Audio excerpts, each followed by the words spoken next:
Welcome to the Chill with Phil weekly podcast. Everything about e-commerce, digital marketing, growth hacking, strategies, and more. If you're passionate about these topics, you will definitely want to hang out with us the next hour. Now, here's your host, Phil Kyprianou. Hey guys, this is Phil Kyprianou for Chill with Phil, everything about e-commerce, digital marketing, growth hacking, affiliate marketing, and much more. And if you're passionate like me, you will definitely want to hang out with us the next hour. Today, our special guest, Jonathan Kennedy, owner of Store Tasker, eCommerce, two online services dedicated to e-commerce store owners that are looking highly for vetted Shopify expert that can help you in various tasks from design, coding, mods, up to marketing. So Jonathan, thank you very much for hanging out with me today on the Chill with Phil show. Yeah, thanks, Phil. It's awesome to be with you, man. I really appreciate the invite, and it should be fun. Yes. So Jonathan and I knows for almost 4 years or more. I don't remember exactly, but one thing that tied us together is basically we launched our Shopify group really near at the same date back then.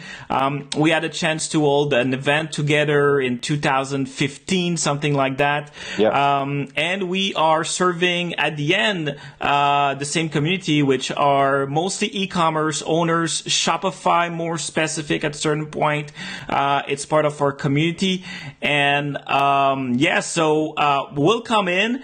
It's totally amazing to have you because you've been traveling like crazy also for the past couple of years. Your business is growing like hell, like we can say, and you have a super tight schedule. So thank you for getting into today. First thing, you were doing before marketing. You had like multiple business together, but what brought you basically to, because you were not really into the e-commerce sphere, if I remember back in the days prior to the Shopify group. So what brought you basically into that? So thanks for the intro, and I think it's great. It's great to be on here with you. I think I started in e-commerce back in 2002. So I was selling on eBay. So my past is really e-commerce, but around 2010 I started a marketing agency with a partner, and we moved to the Philippines to launch it. And that kind of I left that partnership in 2014, and the first thing I did when I left was I started an e-commerce store on the WooCommerce platform. I think, e-commerce is just kind of like the easiest business model online to understand and to execute on. So it's something that I did the morning after I left this partnership. And that was at the end of 2014. And very quickly I realized as a non-technical person running an online business, I felt limited, So I wanted to push the e-commerce store. I got some good advice from a buddy to move it over to Shopify, and I did.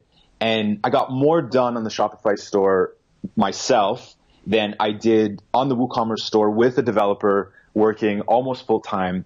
And that really lit up my mind on the opportunities in this space. And that was early 2015.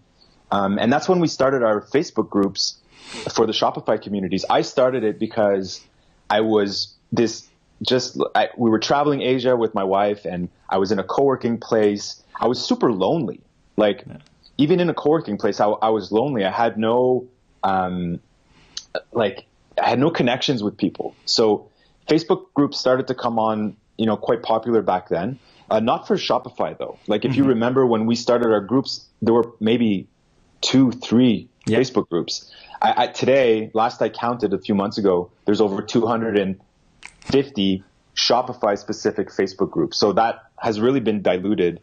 And I commend you for keeping yours going, and it's I know that it's been a challenge. So, when I got into that group started to roll that spring, and I really saw an opportunity for this, just people hitting walls with their Shopify store. As easy as it was, they still wanted to make changes and grow beyond the limitations of their theme or their apps, and they didn't have budgets for agencies, right? They didn't even have budgets for really high quality freelance developers.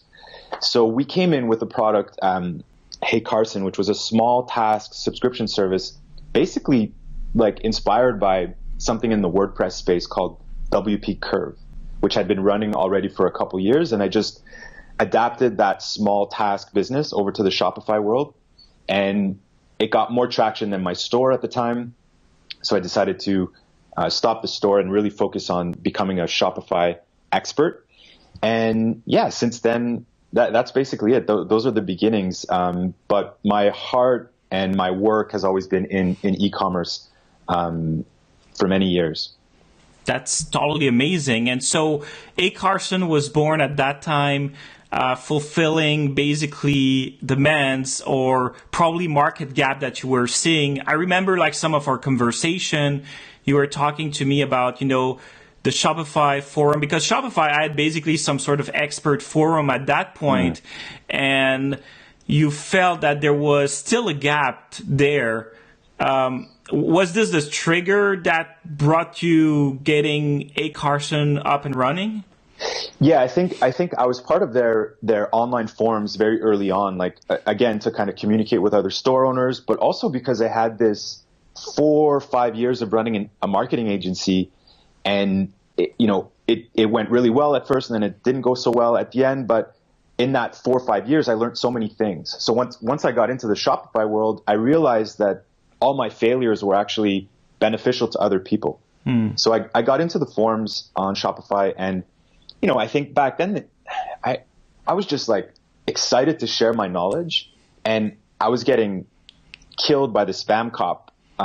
Even as like a fellow store owner in their community forums, it was a bit buggy. It wasn't set up for me to come in and really engage like the way that I was engaging.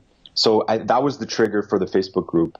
But yeah, I just wanted to share, and I was working remotely and traveling, and I think the forums were my outlet. And when I realized I can control the conversation with the group, I think I got really excited about that. Yes, because basically it was easier for you to communicate and share, and not having someone watching you and banning you for anything or limiting you for sharing because they wanted like to control stuff, And I'll be clear about that. It wasn't really like people at Shopify saying, this post is not good. I think they had some issues with their automated spam system. I don't know if they've fixed that. I haven't really gone back much to that forum, just out of just lack of time. But I think they've fixed it. And I think they've moved over their official forums to another provider very recently. Yeah. So then what came after is Store Tasker. Store Tasker, I remember the early days, and I feel that the goal there was to bring probably much more deepness, or much more communication, collaboration with the service and the people you were working with to fulfill this task. How this came out. So being in the small task space with the lower budgets and everything, we really saw that the whole market, like Shopify merchants in the lower to middle tiers, were vastly underserved. A lot of them were going to Upwork. We were trying to serve them as well as we could with our service at Carson, but we had an upper limit. Like we would only take on tasks up to 1 or 2 hours. So And that's difficult for non-technical merchants to understand. And we always felt that they didn't know what a 1-hour development job meant. So we invited them to ask us anything. And at one point we were rejecting or turning away about 30-40% of the requests that were coming our way, and we didn't have anywhere to send them. Their budgets were still too low for what was in the Shopify experts directory. Like in the experts directory at the time, you basically had to approach an agency or a qualified developer with at least a few $1,000s in budget. And that's at the minimum. Or you couldn't do a 1-hour task or a 2-hour task. You really had to commit to a 20 or 30-hour bank of, projects. And that just wasn't feasible for most of the people. So we, again, were inspired by the WordPress space. I can be very open. There was an amazing platform out of Denmark called Codable that does exactly what we do for the WordPress space. So we really use them as a beacon for Store Tasker. to serve the mid-market for Shopify merchants. So that means anybody who would have a project under $5,000, so from $65 to $5,000, basically, they could go to StoreTasker and connect with a developer that would be willing to have a conversation with them. And the developers on StoreTasker are vetted freelancers, whereas on Carson, they were front-end developers, and we really had a strict upper limit. So that's Carson, or StoreTasker started just a few months after Carson to serve this middle market. And man, it's been a crazy 3 or 4 years, 3 years, and now we have a pool of 75, 80 vetted experts. Wow. And over 15,000 merchants have used StoreTasker to get, jobs done from development, design, technical marketing. So it's been a difficult but rewarding journey. That's crazy. So basically, when we're talking about the way it is working, StoreTasker, compared to Carson, the people write in. I mean, they create this link a bit like on Upwork. They're going after the people, or what are they exactly doing to get this? I mean, the vetted like Shopify expert inside. Okay, that's a good question. I think this is a difference that's not obvious from the outside, but one of the main issues we noticed with merchants going to Upwork, for example, is you post a project, it can be detailed, it can be vague. Very, very quickly after you post it, you would get 20, 30, 40 people bidding on your project, right? And let's be honest, like, if you want to make the right decision, you have to put in the time to like screen and go through all of these bids. And merchants, with the 30 other things they have to do, they just don't have the time to do it properly. They also don't have most of them don't have the expertise to do it properly. Like, a non-technical person needs a lot of experience to properly interview a designer or a developer. So on StoreTasker, what we did is you submit the project, and the project gets claimed by one expert at a time. That expert is vetted by us first. So they've gone through a series of tests, personality, skill, character, experience. And the merchant has one conversation at a time. So they're not bombarded by 40 different experts, some of which are not really experts. And Upwork doesn't really monitor. I think they started to recently, but in the past, they haven't really monitored the quality of the experts. So a lot of them were generalists. They weren't Shopify specific. StoreTasker is really focused on the Shopify merchant. We don't serve e-commerce, any other e-commerce platforms, which I think is a big advantage. And another advantage for merchants is that all the experts are collaborating and connected in the back. So there's a community of people in the back. So when you hire one StoreTasker expert, you're kind of hiring the community in the back.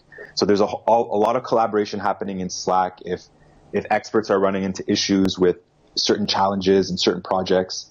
So there's a few things there. And a lot of the problems we noticed on Upwork were also happening in the official Shopify experts directory in a slightly different way. Like, you could be a new or upcoming merchant, and you'd have a hard time getting an answer by an expert from the official Shopify experts directory. So we saw some quality issues in the space, and we tried to kind of hone in on the quality of those interactions to reduce the risk for merchants, because it's risky, right? If you're going to take a couple $100 or a couple thousand and hire like a strange expert to help you with your livelihood, like your business, a lot of people there's a lot of room for making mistakes there. And I think the number one thing on Upwork is people get sucked into making their decision based on price. And you just have to go through that one bad experience, and you get it. But making a decision based on price is very often like a mistake. So yeah. Totally understand that. Went through that multiple times, especially with designers, until I figure out I found like very good designers. Yeah, you pay the price, but I mean, you don't have to do anything. I mean, they understand you well. They know where you're going to. And at the end, I mean, the customer is just like super happy with your product because it was exactly what you were looking for. You know, they were looking for. So that makes total sense. So basically, you're like a headhunter for the people that are looking for tasks for small project or for small, modification and things like that. It's exactly that. You're vetting everyone. You're making sure that they fits also with your core, let's say philosophy also of store tasker, but you make sure that, the end user experience will be the best as possible. Yeah, exactly. At the end of the day, like people like, you want to hire a nice, professional, skilled expert, right? Mm-hmm. And I put a lot of emphasis on the word nice because delivering a service and hiring for a service is a very difficult thing to master. Mm-hmm. And sometimes things don't go as smoothly as you'd hope. Mm-hmm. And in those cases, you want to be with someone who's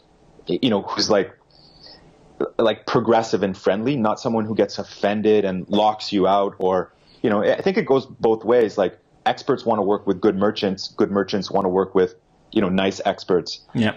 And so those are two of the things we really focus on when bringing on store tasker experts. Are they pleasant people? Like, are they nice people to get along with? Of course, skill is important, but I think the other most important thing is quality of communication. I think, when you have, like, let's say you have two people who master the English language. One is non-technical, one is a developer. They're already speaking two languages. Yeah. So the expert has to kind of bring themselves to the level of the merchant to speak that language. Now, if there are language barriers on top of that, it adds to the chances that there's going to be complications in the project. Mm-hmm. So the store tasker experts do have to be, native English speakers until we kind of decide to expand into other languages. But right now it's an English only platform. Mm-hmm. Let's talk about the task that the most asked task to be done, or what are the best pimp my store type of stuff that people are asking right now. Yeah, you've probably heard it over and over again. People want their stores to be like optimized for speed, right? Yeah. Everybody's saying like Google is ranking sites based on speed. And to be honest, like, this is something that a website owner has the most control over. Like, mm-hmm. you have control over like how fast things move. There are certain limitations with Shopify stores because Shopify hosts the stores. And I have heard in the past that on different Shopify tiers, there's better server speed. I'm not sure of that, but by far, like, speed optimization is the number one request. Other than that, I think a lot of people want to kind of customize their product pages on their themes to fit their business. Mm-hmm. And I think that's like a huge request, common request is, either changing the style or the page layout on a theme specifically for product pages, or if they've used an app, oftentimes they'll need some styling help. If that app has an effect on the design, they want to make it like seamlessly feel like it's part of the theme. Mm-hmm. And so those are the most common things. Custom landing pages are also very common. What else? Just even a lot of times, like, apps can be overwhelming for people, but they know they need them. So just like setups and integrations of very popular apps like Klaviyo, like Bold subscriptions, these apps are very useful to people, but they're not so easy to just like execute on. Yeah, so people are looking also for help in terms of apps as well, for the setup, for the integration and things like that. One thing we have to understand also is the kind of customers that are going after store tasker. What kind of user you have in your platform, let's say, or what are the most common people that are coming for a service like store tasker? So we have, it follows with the typical Shopify store user. Like 80% of Shopify store owners are solo entrepreneurs. And I got this number from Shopify maybe last year. I don't know if it's changed at all. So most of these people are working alone, and they might have, they're more often than not, they're in their first or second year of business. We do have a handful of Shopify Plus stores that come to StoreTasker because they're not quite ready for the $150 an hour of like a high level agency. Yeah. And like the standard rate on StoreTasker is $65 US for an expert. So that kind of fits for some of these people who are overextended with the cost of Plus. But I would say typically a lot of the stores are pre-profit, and they're either working alone or they have like very small teams. And we were talking about the speed at a certain point earlier, and people are for sure looking for that. I mean, to increase their speed. We're talking about also the limitation of Shopify because they handle part of they handle everything, basically the image and all this kind of thing. But what do you think about apps that people are over installing, let's say, and that causes like big troubles in speed? You know, there's like some sort of balance there, but you know, when things happen like that, how do you handle that kind of thing? I think the experts have. I mean, everybody. If you're experienced with Shopify, you know that Shopify's made it very easy to install apps. Right? There's a big green button, and you kind of push it, and hopefully things work out so you get that functionality very quickly. But it's a little bit too easy. I don't think there's enough critical thinking by store owners to decide whether or not they actually need all these apps. And you've been on stores. I've been on the stores. They look like the Las Vegas Strip, you know, like lights, blinking things, snowflakes, like Easter eggs. I think you can get, but I think most merchants who are serious about their business, they get that really quickly because there's also a cost to all these apps. So once you get over the free trial, you start to kind of feel the impact of the expenses. And then you got to kind of roll back and be like, okay, what do I actually need to get my store to start selling and to get it to profitability? And very often it's not more apps. Very often it's like better products, better positioning, stronger marketing, and like you can incrementally improve your store over time with either custom functionality or, you know, certain apps. But yeah. Yes, and that makes totally perfect sense because, I mean, first of all, I remember at a certain point I was spending probably $500 to $700 per month only on apps, you know, so when I was testing a bunch of stuff, and also you tend to forget that these apps are there, and at a certain point, even you think that, I mean, you really need them when you don't really need them as well. The cost of apps, like you say, can grow quickly, but the other thing also is what I see more now on my side is a trend in terms of building your own private apps to fulfill that kind of gap or that stuff that you're missing here and there, and which gives you like 100% control of, again, you know, the quality, the speed also, because you have control over the servers there, which is something that you don't have when you're dealing with apps and have, again, a real impact on the store experience. Yeah, I think that's an important thing to bring up. A lot of people, you know, the choice to build a custom app is also a costly one, right? So what I say to people, to store owners, is to go investigate what's in the app store. You know, try if this thing is really essential to helping, you know, you move your business along, try it out. Try out the different apps. You're always gonna see the limitations once you start using it.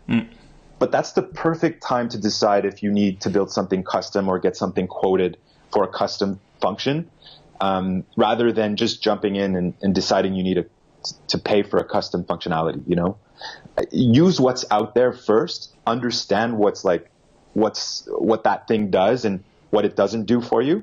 And when you do go to a developer to say, build this out, you have this benchmark. You have this other app that you can compare to, and that actually will help the developer build your custom function.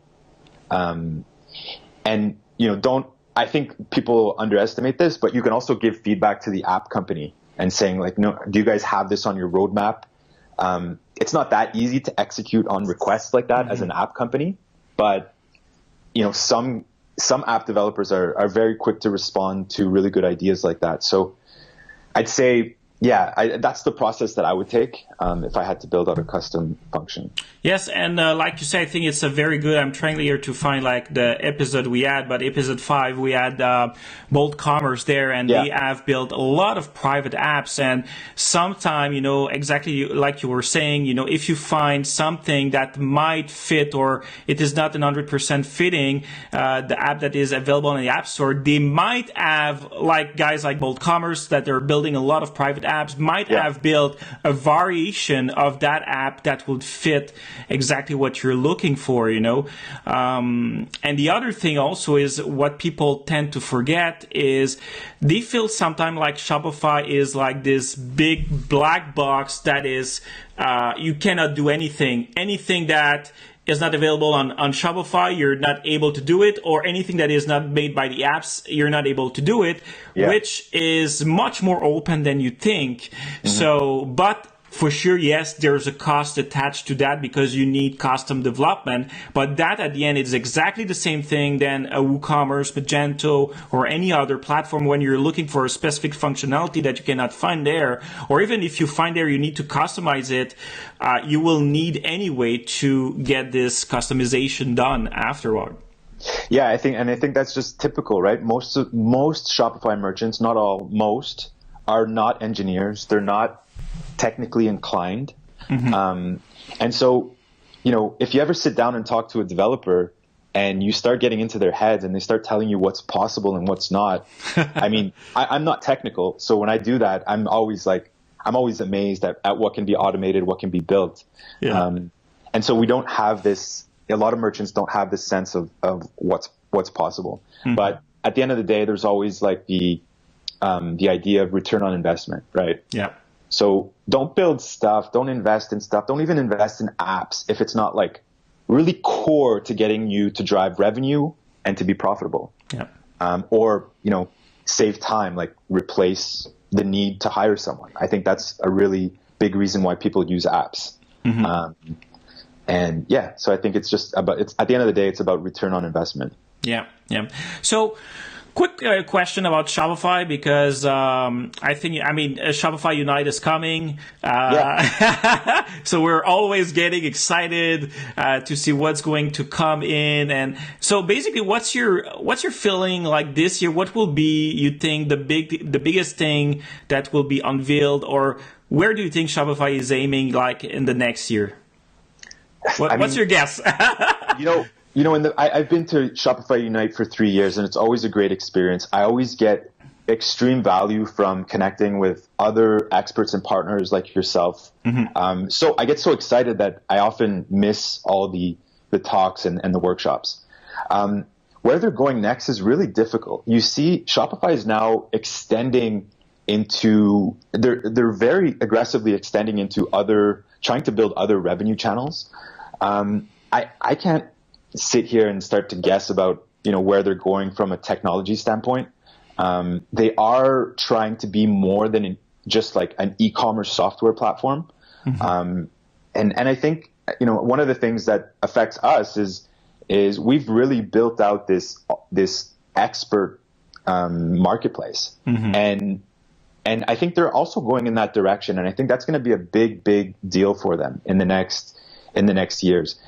Shopify knows that a lot of this value in the expert services marketplace is actually being captured by platforms like Upwork, like Freelancer, like TopTal, Crew. A lot of these other platforms have captured like so much of this services value, and they want to start capturing a little bit of that too, and controlling the quality and helping their merchants extend like their business life cycles, right? Yeah. So I don't blame them for getting into that. I think it's going to be a very big deal for them. And I think the expert services marketplace that they're working on I think they're going to try to make it as big as their app store.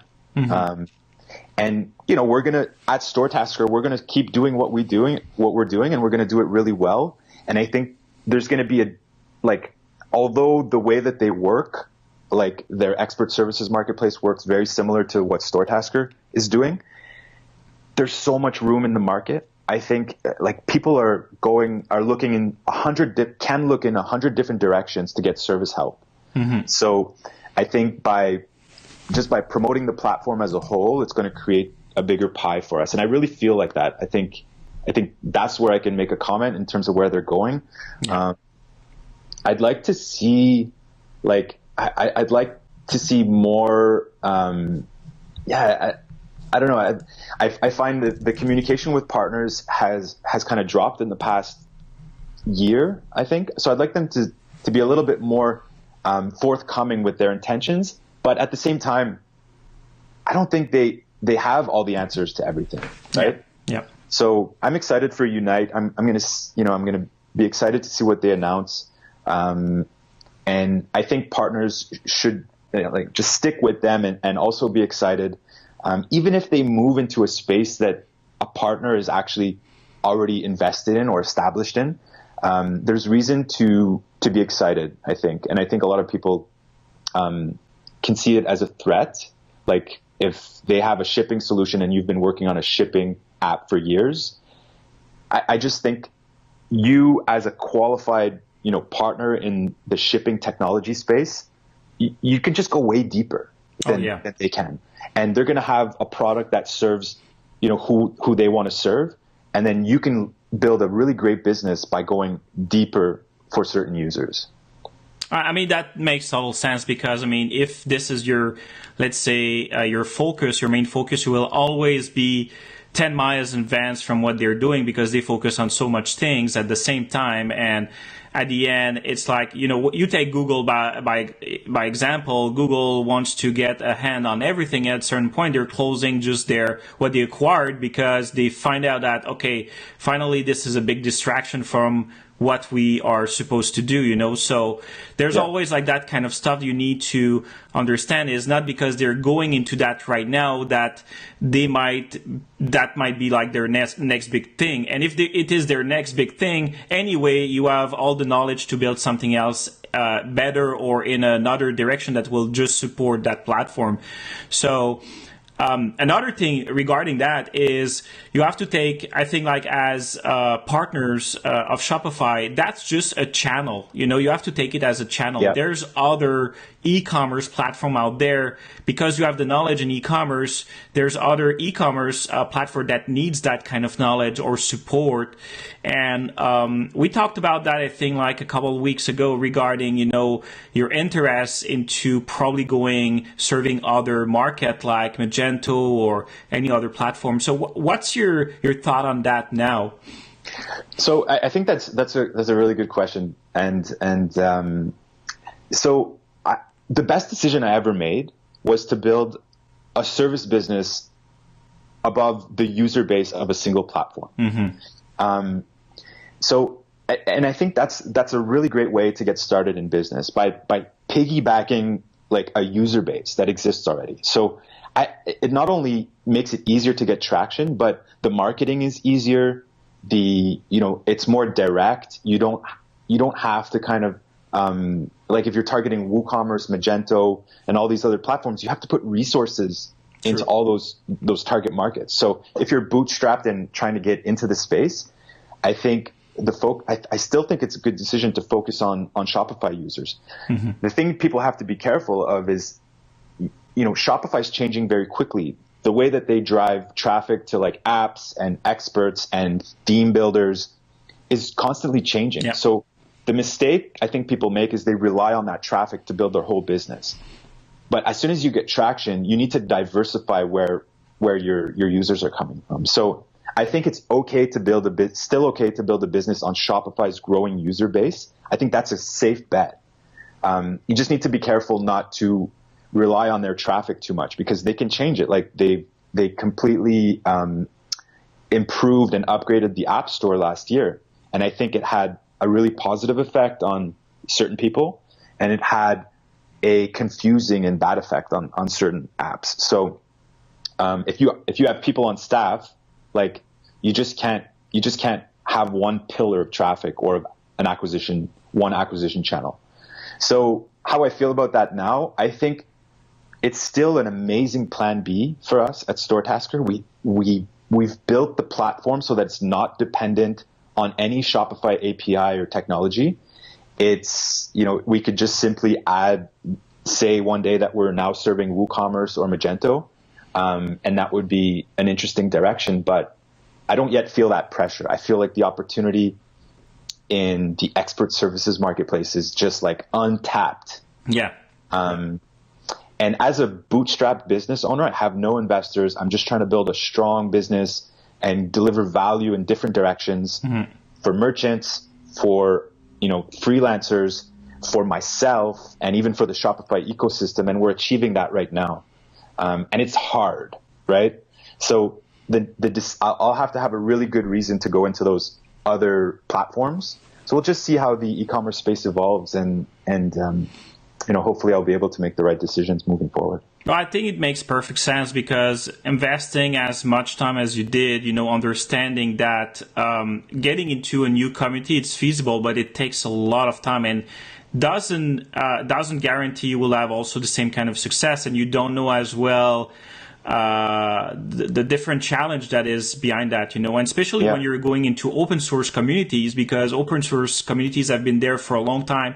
I was just reading about Press to Shop. They have over 1 million people in their community, which is totally huge. I mean, it's a very good market, but there's so many people that are doing so many stuff, and basically how diluted it is, how diluted it is for a service like yours at the end that wants to offer that kind of service that fits perfectly the persona of Shopify stores, but would it fit the persona of, let's say, Press to Shop or WooCommerce, but would better for, I don't know, Magento? So that's again, it's like playing with that factors and challenges that you are so many factors. Yeah. Exactly.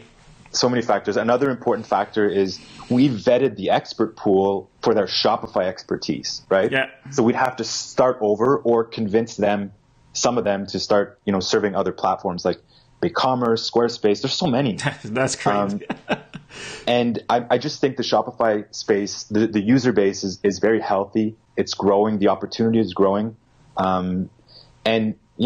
If we have all these experts doing, dozens of Shopify projects every month, some of them are, our top expert has completed over 700 projects ranging from 1 to 20 hours. It's amazing. How much skilled is that expert now with the Shopify platform, versus if his or her attention was split over, several platforms, right? Oh. There's more than enough for an expert to master in the Shopify ecosystem for merchants, like to deliver a good service to merchants, that I think the focus on one platform for StoreTasker and the experts has immeasurable value in the end. Totally. So what's your next step now for StoreTasker? Where are you aiming to? So we've done a really great job working with other partners in the ecosystem that don't provide services. So like app developers, theme developers, and actually agencies who have high minimums. So we've created this steady flow of leads, and the expert side of the platform is very well developed. The experts, I think, love the platform. They love the philosophy. What we want to do is we want to create that love on the merchant side of the platform. So right now, for the merchants, it's just submit your project and connect with a really good expert. But we want to add a bit more value for them. So we're going to work on that in the next 6 months, so that they own their account and they're proud of it, and they have this one place to go to break through challenges really quickly without any BS in the outsourcing process. They know they're going to get something done here. And if anything goes wrong, we got their backs. So there's a lot of accountability, and we're just chipping away at all the friction in the outsourcing process, element by element. And I think I'm still happily running the Hey Carson service also. We're doing some interesting things there to make it evolve beyond just a service. So we're getting into the app space with Carson. So I got a lot of things going on, but at the end of the day, we're just trying to help more Shopify merchants succeed. And we're just sticking with it, I think. Yeah. That's amazing. Jonathan Kennedy, thank you very much for hanging out with us today. It was amazing. Got a lot of insights as well about your business. Guys, if you have any tasks to do, make sure you jump in, storetasker.com. I mean, the service is great. People are great. It's fun working with them. We already had like this own experience, myself and some of our clients that we referred to. So I can put my stamp of approval on this service, that's for sure, without any problem. Anything else to say about Jonathan before we leave? I don't think we mentioned the name of my Facebook group, so I'll just say it. It's Shopify Entrepreneurs. We just ask that you be a live Shopify store owner to join. And if anybody has questions about anything we've said today, or just wants to reach out, partner, or ask me anything about being in the Shopify ecosystem, john@storetasker.com is the best way to reach me. And I usually get back to emails within max a couple of days.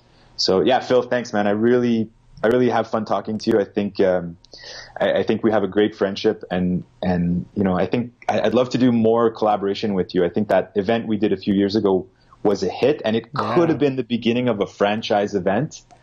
But for some reason, we both have families and kids and different businesses, so. I'd be happy to do something with you again in the future. Oh, for sure. We'll try to find out this out, and now we can make it happen. Another Shopify kind or e-commerce kind of event down here for sure. No worries. Thanks for having me, man. I really enjoyed it. Thanks as well. Guys, thank you very much for hanging out with us today. Thank you again, Jonathan. See you next week with another episode of Chill with Phil. Ciao, guys. You've just listened to the Chill with Phil podcast with your host, Phil Kyprianou. Subscribe to our podcast on iTunes or Google Play and catch our next episode.